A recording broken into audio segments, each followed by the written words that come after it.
E aí pessoal, beleza? Carlos do Meliponário Irapitã aqui, mais uma vez com as manda-saias ao fundo, para responder as dúvidas do último vídeo, né? Esse vídeo agora tá saindo na segunda.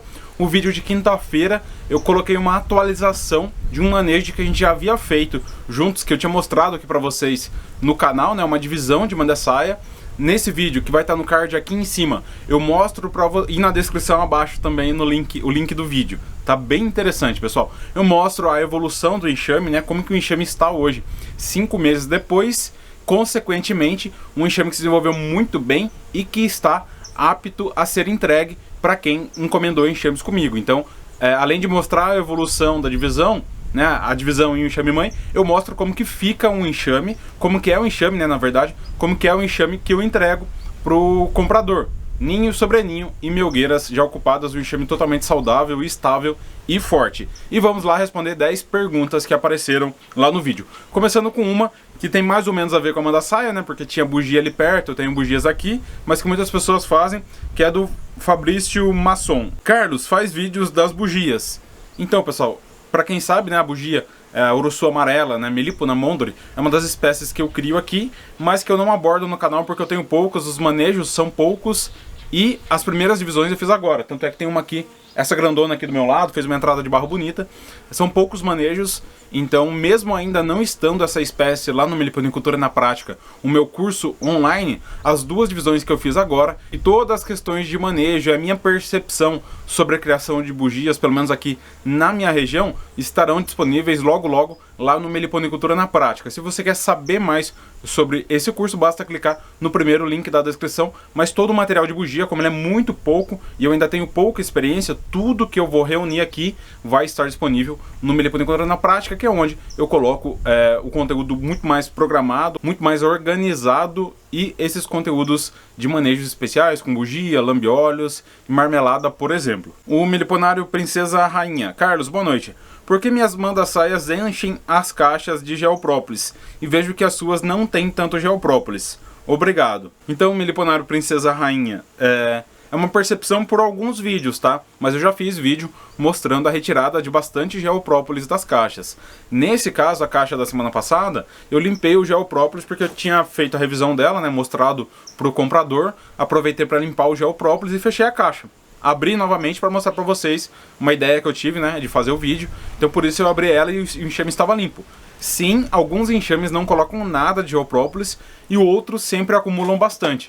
Então varia aí da genética, do quanto ela é estimulada ou não a fazer geoprópolis, mas no geral eu tenho bastante geoprópolis aqui, utilizo para ceramista, para atrativo.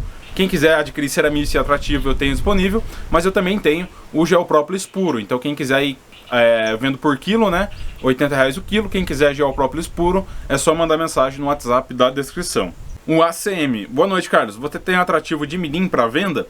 Então, pessoal, o atrativo que eu tenho, né, como eu acabei de falar que eu tenho atrativo, é atrativo misto. Se tiver mirim enxameando e precisando de oco na natureza, vai pegar. A questão é ter um enxame precisando de oco, ele encontrar uma boa disponibilidade na isca. O atrativo é a cereja do bolo, que acaba fazendo bastante diferença, mas o atrativo misto, ele é suficiente para enxameação, para que ocorra a enxameação de mirim na isca, tá? Então de mirim eu não tenho puro, eu tenho misto, que eu e várias pessoas, né, quem já adquiriu, já pegamos algumas mirins. Eu pego pouco porque aqui tem pouca enxameação, mas tem gente que pega bastante. O Claudinei Prado, com uma dúvida que eu não imaginei que surgiria, mas muito interessante. Olá, Carlos, em qual modalidade o meliponicultor se enquadra para conseguir o CNPJ? Pode ser MEI?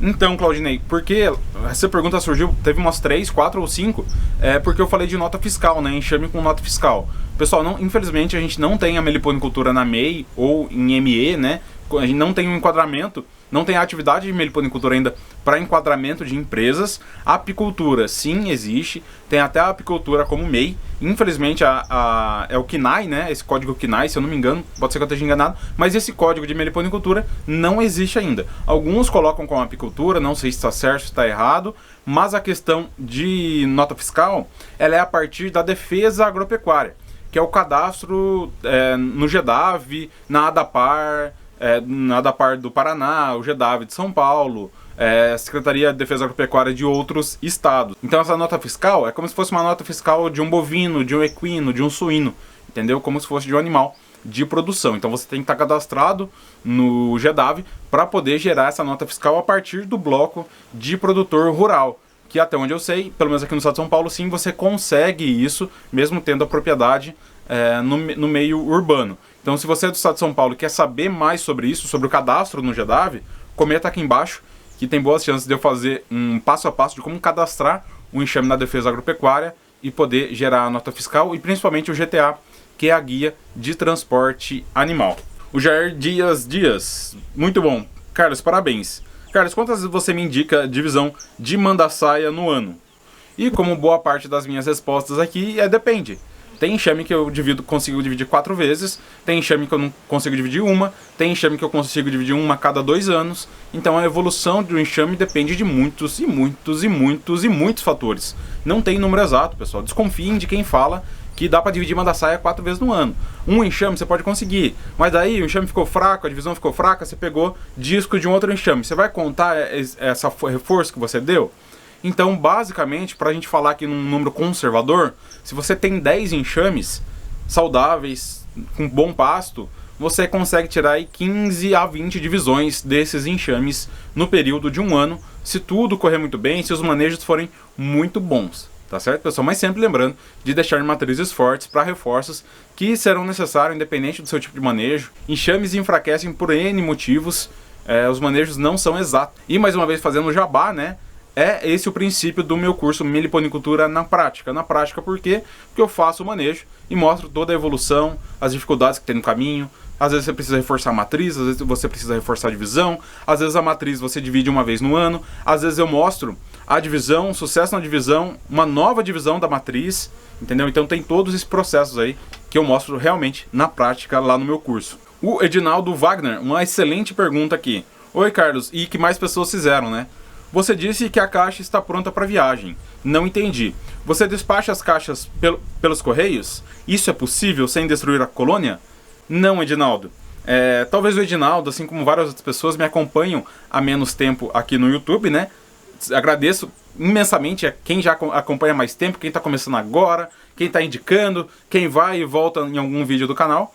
Mas há muito tempo eu fui o primeiro a falar sobre isso, a criticar o transporte de enxames por correios e transportadoras que infelizmente ainda acontecem. Nesse caso que ele está pronto para viagem, é que o enxame está forte, está estável, já está pronto para seguir para viagem, né? Que no caso seria de carro, onde o comprador viria buscar. Então assim é possível o transporte ser feito com toda a segurança possível e que a gente garanta o bem-estar do enxame. No caso, esse pronto para viagem não é por correios, transportador, avião.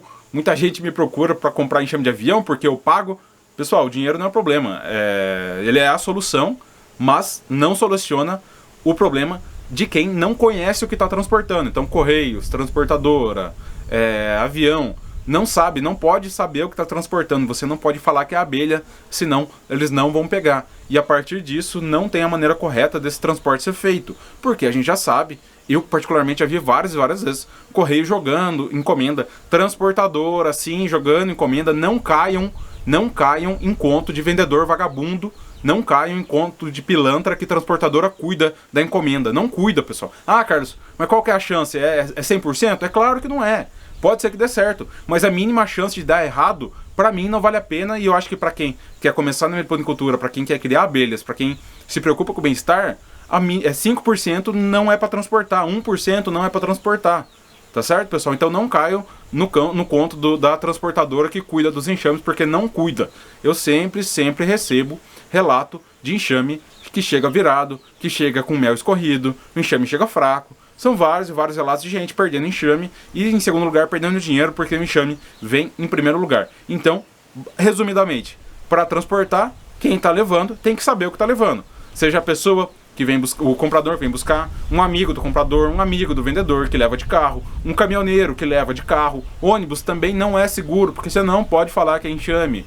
Eu viajei de busão 5 anos, morei fora, ia e voltava uma vez a cada 1 mês e meio. Então eu sempre estava no ônibus. E o ônibus, a maior parte deles, faz esse transporte de encomendas. E eu sempre vi as encomendas sendo jogadas de um lado para o outro, pessoal. Setinha para cima, eles dão risada, eu acho, tá? Eles dão risada. Um ou outro é sério, é claro, mas não vale o risco. Beleza? Então, pronto para transporte é para o comprador, ou para o vendedor que vai levar, ou para alguém que vai fazer o transporte e que sabe o que está levando. Tem que saber o que está levando. Então fechou de noite, eu coloco uma borracha de caminhão, né? A borracha de pneu em volta do enxame para ele ficar bem fixo, passo a fita e tá tudo certo para o enxame viajar com toda a segurança necessária. No caso, por algumas dificuldades de questão de transporte, o enxame está aqui ainda, já está garantido lá para o comprador. Na próxima oportunidade esse enxame vai viajar da forma mais segura possível. O Marcos Gomes: Carlos, as abelhas manda-saias, elas são fáceis de serem encontradas na região da Caatinga ou da Mata Atlântica? Depende, pessoal. Muita gente pergunta: Carlos, tem manda-saia na minha região? Pessoal, como que eu vou saber? A não ser que eu conheça uma pessoa da cidade que já conseguiu, sabe? Mas ainda assim é difícil, né? Principalmente questão regional. É só conhecer na mata para saber. Mas uma coisa que é importante é que a gente tem a manda-saia da Caatinga, que é a Melipona mandacaia. Tá? Manda-saia da Caatinga, ou MMS, né? O pessoal chama de manda-saia Smith, mas não tem nada a ver com o nome dela, tá? É MM, Melipona mandacaia, que nem a MQQ, Melipona quadrifaciata, que é a que eu crio, igual a MQA, que é a Melipona quadrifaciata antidioides, que é a manda-saia igual a MQQ, mas com a divisão ali no abdômen, e que é de regiões mais quentes. Então sim, na Mata Atlântica a gente vai encontrar tanto a MQQ quanto a MQA, e na Caatinga, dependendo da região da Caatinga, vai ter a MQA, né, região de transição ali, e em boa parte da Caatinga tem a manda-saia da Caatinga. E não caem mais uma vez em conta de vendedor, tem uns malucos aqui em São Paulo trazendo a manda-saia da Caatinga, pessoal. São Paulo tem a MQQ e tem a MQA. Por qual motivo o cara vai trazer a manda-saia da Caatinga? Não sejam meliponicultores colecionadores que querem trazer 50 espécies do Brasil inteiro para adaptar. Tem gente que tenta adaptar a espécie, pessoal. O que era para ser adaptado já está adaptado. Não tem que forçar enxame.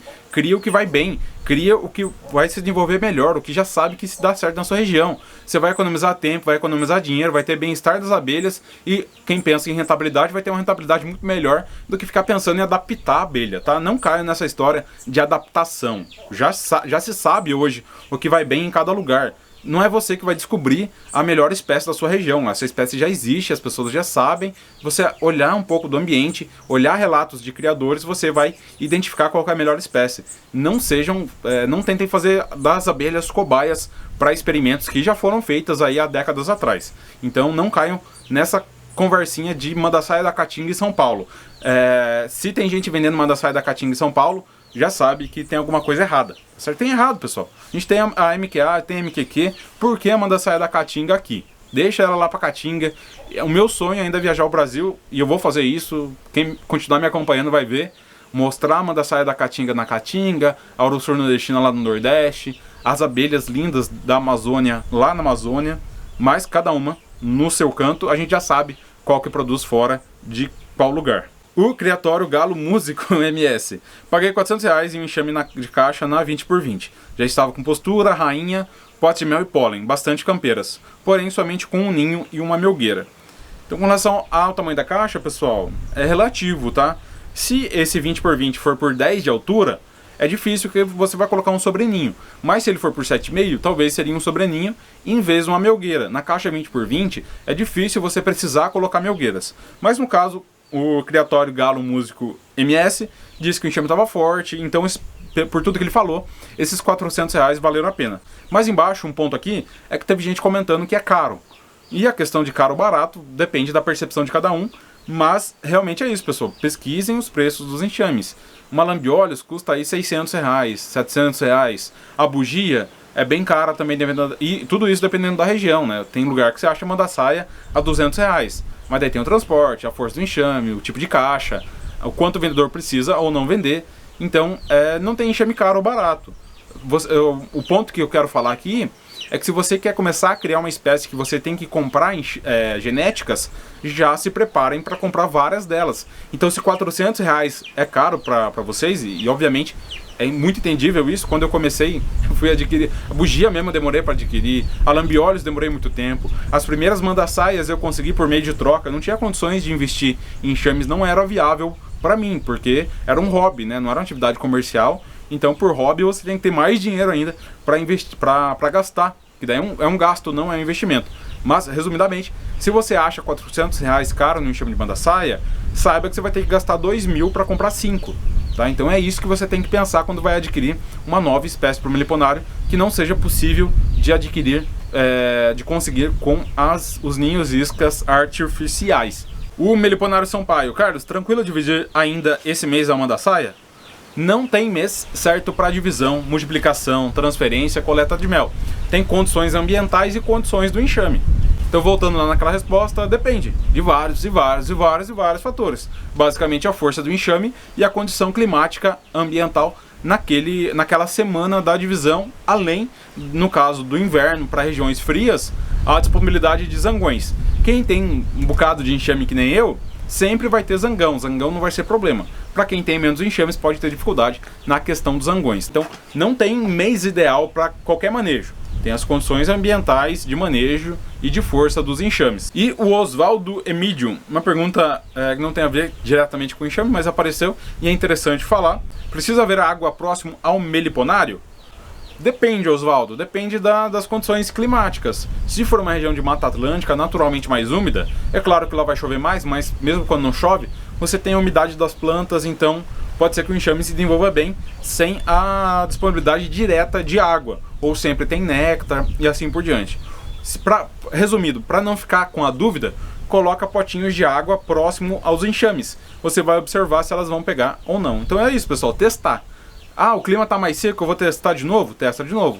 Ah, tá chovendo faz dia e ficou depois de uma semana, ainda vai ter água? Ainda vai ter água. Ou então, que nem eu aqui, tem um ribeirão aqui a 100 metros dos enxames. Não vou me preocupar com água. Mas ainda assim, fiz testes aqui em épocas muito secas, os enxames preferem pegar uma água mais próxima. Eu vejo as mirins coletando água na louça que eu deixo escorrendo, por exemplo. Passa sabão, enxágua a louça, daí fica aquela umidade ali enquanto não seca. Já vi mirins pegando. Então varia aí, as abelhas às vezes querem perto, mas também vão numa certa distância, 100 metros é tranquilo para cada uma. Mas, resumidamente, fazer o teste com um potinho com vários gravetos, você vai observar se os seus enxames estão pegando ali, é porque vale a pena sempre ter disponível, lembrando para não deixar a água apodrecer, pessoal. Que a água parada, ela apodrece muito fácil, né? A água ela tem que estar em movimento. Certinho, pessoal? No mais é isso. Espero que vocês tenham gostado do vídeo. Como eu falei, tem muita gente nova chegando aí. Então se você não é inscrito, por favor, se inscreva. Isso agrega bastante pra gente. Se você gostou do vídeo, não deixe de deixar o gostei. Qualquer dúvida, comenta aqui embaixo. Um abraço e até o próximo vídeo.